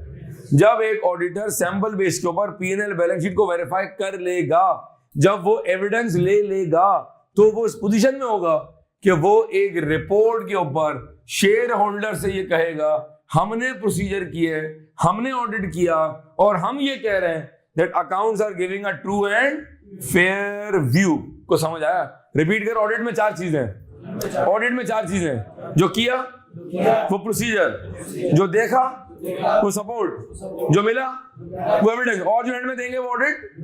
कॉपी करें शाबाश, कॉपी करें, फिर 1 मिनट में जो समझ आए नोट कर लें शाबाश, एंड विल मूव फॉरवर्ड। हजरात मैं इसी बात को थोड़ा सा और एक्सप्लेन करता हूं, पूरी क्लास जरा गौर से सुनो, रिपीट भी करें। मैं इन्वेंट्री देख रहा हूं, मैं इन्वेंट्री गिन रहा हूं, मैं डॉक्यूमेंट्स देख रहा हूं, मैं क्लाइंट से पूछ रहा हूं, मैं एक प्रोसेस को होते हुए देख रहा हूं, मैं कोई कैलकुलेशन कर रहा हूं। ये मैं क्या कर रहा हूं? हाँ, और वो जो कागज है, वो जो एसेट है, वो जो इन्वेंट्री है, वो इटसेल्फ क्या है, जिसको देखकर, जिसके बारे में क्लाइंट से पूछकर, जिसको कैलकुलेट करके हमें क्या मिला, और आखिर में हम क्या दे रहे हैं, audit report. This report is signed by the engagement partner. बात समझ आ रही है? और ये वो रिपोर्ट है जो एनुअल रिपोर्ट का पार्ट बन जाती है। लेक्चर नंबर 1 में दिखाया था, ये कंपनी की एनुअल रिपोर्ट है। जो रिपोर्ट हम साइन करते हैं वो इस एनुअल रिपोर्ट का पार्ट बन जाती है, और जिसके अकाउंट से पहले अगर हम गौर से देखें तो ये लिखा हुआ जनाब इंडिपेंडेंट ऑडिट रिपोर्ट। इसका मतलब है जो मैंने अभी आपसे 4 बातें कही, प्रोसीजर किया, सपोर्टिंग एविडेंस देखा, हमें एविडेंस मिला, रिपीट, प्रोसीजर किया, सपोर्ट देखी, एविडेंस मिला, और आखिर में क्या दे रहे हैं, audit report which is signed by the respective engagement partner. ये रिपोर्ट किसकी भाई? ये रिपोर्ट है लाहौर ऑफिस की है, केपीएमजी की। The engagement partner on the audit resulting in this independent report is Fahad bin Waheed, जो है रिस्पेक्टिव इस जॉब के क्या है, वो एंगेजमेंट पार्टनर। जो समझा रहा हूं वो दिखा रहा हूं भाई, बात समझ आ रही? ये जो रिपोर्ट है ये है एज पर लोकल लॉ। बहरहाल आगे मजीद बात करेंगे, ठीक है जी। आते हैं जी, आगे बढ़ते हैं। ये बेसिक मुकम्मल करने के बाद एक और बेसिक कॉन्सेप्ट, ऑडिट साइकिल। अभी आपके जहन में कई सवाल आते हैं, ऑडिट शुरू कब होता है, ऑडिट दरमियान में क्या कर रहे होते हैं, ये ऑडिट खत्म कब होता है, ये कितने महीने चलता है, ये रिपोर्ट कब साइन होती है, ये एजीएम कब होती है। तो मैं आपके जहन का पूरा फ्लो जरा बना दूं, ऑडिट साइकिल, ठीक है जी। इसको मैं कहता हूं शाराय ऑडिट, जबकि वहां चल रही शाराय फैसल। ये मेरी बनाई हुई रोड है, मेरी मर्जी। ये है शाराय ऑडिट, ठीक है। हम ऑडिट कर रहे हैं जनाब पीएसओ का। अब आपके पास डायग्राम हैंडेड मौजूद है, आप यहां से देख के उसी में इनपुट कर लेंगे थोड़ा बहुत, ठीक है। हम ऑडिट कर रहे हैं पीएसओ का for the year ended December 31, 2020, ठीक हो गई बात। 12 महीने कंपनी काम कर रही है, sale purchase, sale purchase, sale purchase, sale purchase, sale purchase, sale purchase. दिसंबर 31 आ गया, साल खत्म हो गया। अब कंपनी क्या बनाएगी, financial statements, PNL, balance sheet, cash flow statement, जैसे equity, notes to the accounts. ये मोटी मोटी बातें कर दी। अब या तो ऑडिट शुरू होगा ईयर एंड के बाद, या ऑडिट शुरू होगा ईयर एंड से पहले, बात हो चुकी है। वो ऑडिट जो ईयर एंड के बाद स्टार्ट होता है वो कहलाता है final audit, and the audit that starts before the balance sheet is called interim audit, ठीक है। तो मैं हल्का सा लिख देता हूं, अगर ऑडिट यहां शुरू हो गया तो ये कहलाएगा इंटरिम ऑडिट, और अगर ऑडिट ईयर एंड के बाद शुरू हो गया तो ये कहलाएगा फाइनल ऑडिट। कहीं ऑडिट ईयर एंड के बाद शुरू होता है और कुछ केसेस में ऑडिट ईयर एंड से पहले शुरू होता है। ये ऑडिट फर्म और क्लाइंट की आपस की अंडरस्टैंडिंग है, to be discussed in future, ठीक है जी। अब मैं डायग्राम को और थोड़ा क्लियर करूं, मैं इसको मिटा रहा हूं, आपको बात समझ आ गई आपको। सपोज करें ऑडिट स्टार्ट हुआ जनवरी की 10 तारीख को। हजरात नोट करेंगे जरा, तमाम बच्चे पहले देखें, मेरे कॉपी कीजिएगा। ऑडिट कब स्टार्ट हुआ, ऑडिट कब स्टार्ट हुआ, जनवरी की 10th को। जब हम ऑडिट पे जाते हैं ना तो ऑडिट की 3 स्टेजेस हैं। क्या कहा, कहो 3 stages. Start of the audit, during the audit, and of the audit. Repeat करो, ऑडिट की 3 stages, start of the audit, during the audit, and of the audit. Start of the audit, during the audit, and of the audit. अच्छा, अब मैं बहुत ही मोटा मोटा लिख रहा हूं, बहुत ही समझो कि तफसील में नहीं जा रहा मैं। सर स्टार्ट में हम क्या करते हैं, स्टार्ट में हम करते हैं प्लानिंग एंड ऑडिट, स्टार्ट में हम करते हैं प्लानिंग एंड ऑडिट, और यहीं पर हम करते हैं रिस्क असेसमेंट कि क्या फाइनेंशियल स्टेटमेंट में गलतियों के होने का रिस्क ज्यादा है या कम है। तो मैंने एक वर्ड इस्तेमाल किया, रिस्क असेसमेंट। मोटे मोटे जार्गन्स फेंक रहा हूं मैं, 6 बातें और हैं, फेंक दूंगा परेशान हो जाओगे। आहिस्ता आहिस्ता करेंगे ना भाई। सर ड्यूरिंग में क्या होगा, सर ड्यूरिंग में 2 मेन काम होते हैं। एक को हम कहते हैं टेस्ट ऑफ कंट्रोल्स, और एक को हम कहते हैं सब्सटेंटिव प्रोसीजर। जुमला कहो, test of controls, TOC, test of control, substantive procedures. एक लिखा मैंने टेस्ट ऑफ कंट्रोल और एक लिखा मैंने सब्सटेंटिव प्रोसीजर्स। ऑडिट्स जहां स्टार्ट हुआ, ऑडिट चला चला चला चला चला और एंड आ गया। सर ये एंड क्या है? सर ये वो, रिपीट करो, ये वो स्टेज है पूरी क्लास, ये वो स्टेज है जहां तमाम प्रोसीजर कर लिए, सपोर्टिंग एविडेंस देख लिया और हमें ऑडिट एविडेंस मिल गया। We are now in a position to express an independent audit report. इसका मतलब है जब एंड आ जाएगा तो हमने तमाम ऑडिट प्रोसीजर मुकम्मल कर लिए, हमने जो जो सपोर्ट एविडेंस देखना था, जो जो सपोर्टिंग एविडेंस हमें देखना था वो हमने देख लिया, और अब हम इस पोजीशन में आ गए कि कुछ दिनों बाद, 3 दिन बाद, 4 दिन बाद, 5 दिन बाद, कुछ घंटों बाद अब हम रिपोर्ट साइन करने की पोजीशन में आ गए हैं। अच्छा, यहीं पर ना एक बात और बड़ी अहम है। सर ये बताएं ऑडिट चलता कितना है, यानी फॉर हाउ मेनी मंथ्स? इसको समझाने के लिए ना मैं एनुअल रिपोर्ट का हेल्प सारा लेता हूं। जरा आप पढ़ के आ रहे हैं F4 कंपनीज एक्ट 2006 मेरे ख्याल में, ऐसा ही है। यूके में एनुअल जनरल मीटिंग जो है वो बैलेंस शीट डेट से 6 महीने के अंदर करनी होती है, ऐसा ही है। हमारे पाकिस्तान में 4 महीने हैं। कितना? इसका मतलब है जनवरी, फरवरी, मार्च और अप्रैल। इसका मतलब है 4 महीने में आपने क्या कंडक्ट करनी है? Annual general meeting. चलें एक डेट प्लॉट कर लेते हैं, सपोज करें 15 अप्रैल। 15 अप्रैल को आपकी एजीएम है। उस एजीएम से 21 दिन पहले आपने शेयर होल्डर को नोटिस भेजना है और उस नोटिस के साथ ये बुकलेट जाएगी। और पीछे आ गए, अप्रैल खत्म हो गया, अब आ गए मार्च के आखिर में। ये एनुअल रिपोर्ट पब्लिश होने से पहले छपने जाएगी।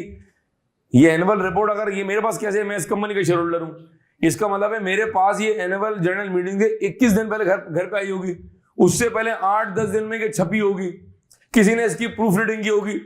15 डेज और निकालने आप, आधा मार्च रह गया। इससे पहले बीओडी ने अकाउंट्स अप्रूव किए होंगे, उससे पहले हमने रिपोर्ट साइन की होगी, उससे पहले हमने ऑडिट किया होगा। इसका मतलब ये हुआ, और ऑडिट स्टार्ट जनवरी की 10 तारीख को हुआ है। इसका मतलब है बेसिकली अगर मैं रेड पेन यूज करूं तो ऑडिट अंदाजन जो है वो यहां कहीं एक्चुअल में हुआ, ऐसा है। इसका मतलब है कि ऑडिट करने का टाइम फ्रेम कितना बचा? शायद 15 दिन, शायद 20 दिन, शायद महीना, शायद सवा महीना, शायद 2 महीने, 2.5 महीने।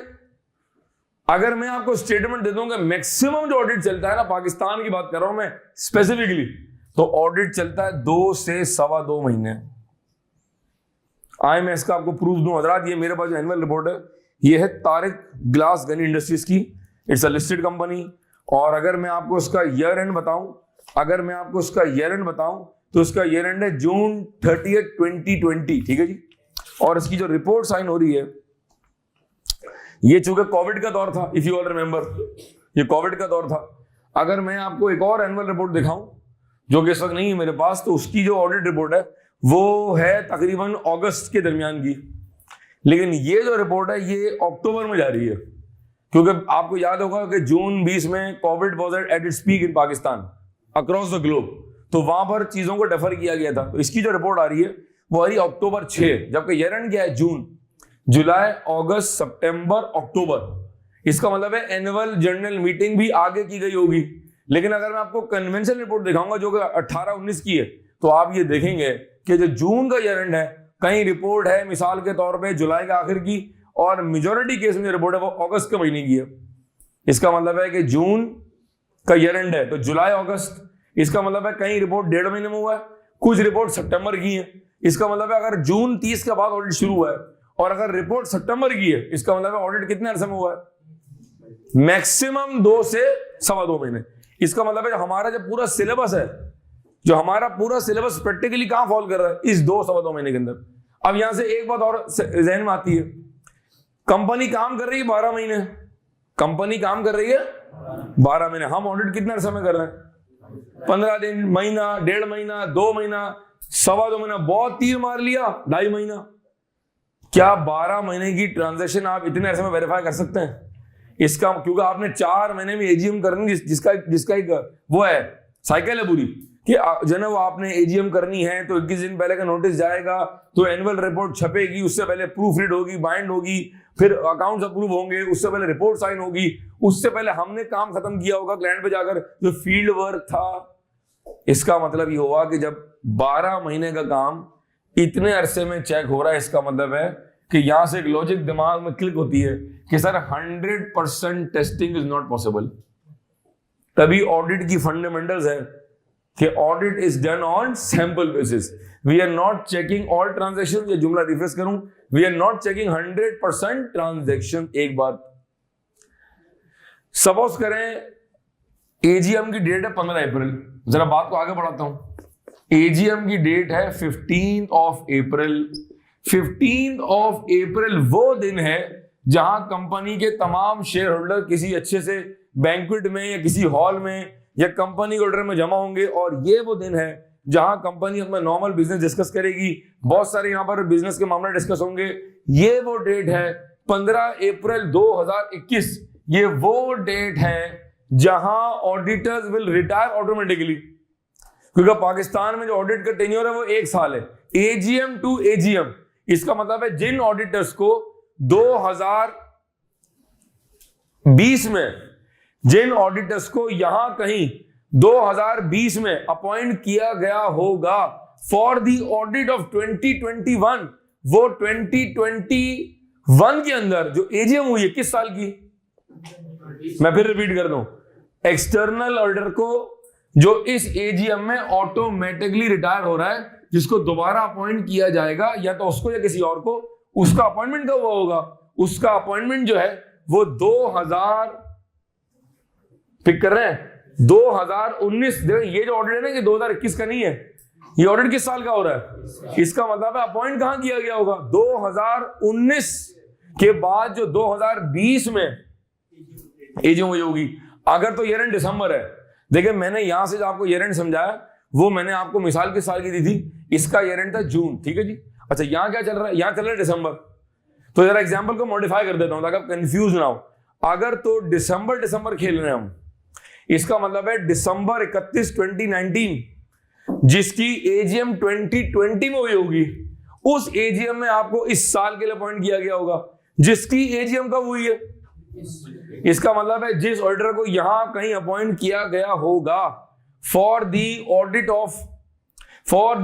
ऑफ दिसंबर 31 2020 जिसकी एजीएम कब हुई है, वो ऑडिटर इस एजीएम में ऑटोमेटिकली रिटायर हो जाएंगे, क्योंकि as per local laws of Pakistan जो हमारा टेन्योर है पाकिस्तान में वो 1 साल है, एजीएम टू एजीएम। इस एनुअल जनरल मीटिंग में या तो उसी फर्म को दोबारा अपॉइंट कर लिया जाएगा या किसी और फर्म को अपॉइंट किया जाएगा। उसका अपॉइंटमेंट का एक तरीकेकार है जो मैं यहाँ डिस्कस नहीं कर रहा, वो आप F4 में या कहीं और कवर कर लेंगे। आप नॉर्मली F4 में कवर होता है, ये लॉ का पेपर नहीं, ऑडिट का पेपर है। अब जो भी लोकल प्रोविजंस हैं, लॉ के प्रोविजन है, आप यूके में तो वहां के मामलात हैं, पाकिस्तान में तो यहाँ के मामलात हैं, ऑस्ट्रेलिया में तो वहां के मामलात हैं। कहने का मकसद ये है इस एजीएम में कहता उसी फर्म को दोबारा, अगर सपोज कर EY थी तो या तो EY को दोबारा अपॉइंट कर लेंगे या किसी और फर्म को अपॉइंट करेंगे, और आप जिस फर्म को अपॉइंट करेंगे that firm will hold office until the conclusion of the next AGM। इसका मतलब है अब जो ऑडिट होगा वो किस साल का होगा, वो होगा दिसंबर 31 2021 जिसकी एजीएम होगी 2022 में जाके। पिक कर रहे हैं आप। और इस एजीएम के अंदर फाइनेंशियल स्टेटमेंट भी डिस्कस किए जाएंगे, और ये जो हमने रिपोर्ट साइन की है, अगर किसी शेयर होल्डर को मसला है, क्योंकि एजीएम में रिपोर्ट पढ़ी जाती है, अगर किसी शेयर होल्डर को रिपोर्ट से मुतालिक, अकाउंट से मुतालिक, बिजनेस के हवाले से कोई अगर सवाल है तो वो बीओडी से भी डिस्कस कर सकते हैं बाय शो ऑफ हैंड, और वो ऑडिट फर्म के पार्टनर से जो कि वहां मौजूद होगा। सर कौन सा पार्टनर, इंगेजमेंट पार्टनर, जिसने ये रिपोर्ट साइन की है वो भी वहां चाय कॉफी सिप कर रहा होगा। अगर किसी शेयर होल्डर को आपसे कोई सवाल पूछना है ऑडिट के हवाले से, अकाउंट्स के हवाले से, तो वो भी आपसे पूछ सकता है, ये उस शेयर होल्डर का राइट है। हजरात ये मैंने आपको साइकिल बताई है, इसका ऑब्जेक्टिव ये था कि ऑडिट यहां शुरू हुआ या यहां शुरू हुआ, आपके पास 2-2.5 महीने, क्योंकि आपके लोकल लॉ की डेडलाइन ये है कि आपने 4 महीने में एजीएम करनी है। अगर सर क्या एजीएम आगे जा सकती है, जी हाँ, आप एचईसीपी के रेलेवेंट डिपार्टमेंट से एक्सटेंशन लेके एजीएम को आगे लेके जा सकते हैं। नॉर्मली नहीं लेते हैं, it's a matter of Prestige and goodwill, इसका मतलब ये होगा कि जो हमारा पूरा कोर्स है जो हम पढ़ने जा रहे हैं वो प्रैक्टिकली 2-2.5 महीने मैक्सिमम में जाके पूरा हो जाता है, जिसके अंदर मैंने कहा कि ऑडिट की 3 स्टेजेस है। Start of the audit, during the audit और at the start of the audit, during the audit और एट द स्टार्ट में 2 मेन काम किए, क्या? प्लानिंग एंड ऑडिट और रिस्क असेसमेंट। ड्यूरिंग में 2 काम किए, टेस्ट ऑफ कंट्रोल और सब्सटेंटिव। और एंड क्या है? एंड वो है जहां बेसिकली अगर मैं एक वर्ड बता दूं, जहां हम करते हैं ओवरऑल रिव्यू। क्या करते हैं जी? यहां हम करते हैं ओवरऑल रिव्यू। सर ये रिव्यू कौन करता है? ये रिव्यू करता है मैनेजर या पार्टनर, कि जो काम हमारी टीम ने फील्ड में जाके किया था क्या वो काम सही है। फिर जो हमने डॉक्यूमेंटेशन की है जिसको आगे डिस्कस करेंगे, आइजा 230 में वर्किंग पेपर जो हमने बनाए हैं, जो ऑडिट में हमने काम किया है, वो सारा जो डॉक्यूमेंट हुआ हुआ काम, इनवॉइसेस हैं, परचेज ऑर्डर्स हैं, मेमोरेंडम है, आर्टिकल्स है, जर्नल लेजर की कॉपी है, ट्रायल की कॉपी है, एग्रीमेंट्स है, रेशियोज हैं, डेप्रिसिएशन की वर्किंग है, एमोर्टाइजेशन की वर्किंग है, इन्वेंट्री की लिस्टिंग है, कैश काउंट शीट है, इन्वेंट्री काउंट शीट है, वो सारा जो मवाद है, वो सारा जो कागजी काम हमने किया है, उसको कोई मैनेजर या पार्टनर रिव्यू करेगा, जो पहले बता चुका हूं। उसके बाद audit firm will now be in a position to express an independent audit opinion. या तो 2 बातें होंगी, या तो accounts will be giving a true and fair view और they will not be giving a true and fair view. यहां मैंने सिर्फ 2 बातें की, आगे जाके जब ऑडिट रिपोर्ट का टॉपिक पढ़ेंगे तो बताऊंगा कि एक होता है ट्रू एंड फेयर व्यू और एक उसके अलावा होता है, जो उसके अलावा है उसकी भी एक लिस्ट है, qualified opinion, adverse opinion, disclaimer opinion, जिसको कहते हैं मॉडिफिकेशंस, वो आगे जाके कवर करेंगे। मुख्तसर कह रहा हूं, या तो accounts true and fair view दे रहे होंगे या वो ट्रू एंड फेयर व्यू नहीं दे रहे होंगे। जरा ये हमने डिस्कशन मुकम्मल किया ऑडिट साइकिल का। आपके सामने डायग्राम मौजूद है, आपके सामने हैंडआउट भी मौजूद होगा। 2 मिनट आपको दे रहा हूं, जो आपको समझ आया, जो आप नोट करना चाहते हैं वो नोट करें एंड वील मूव फॉरवर्ड।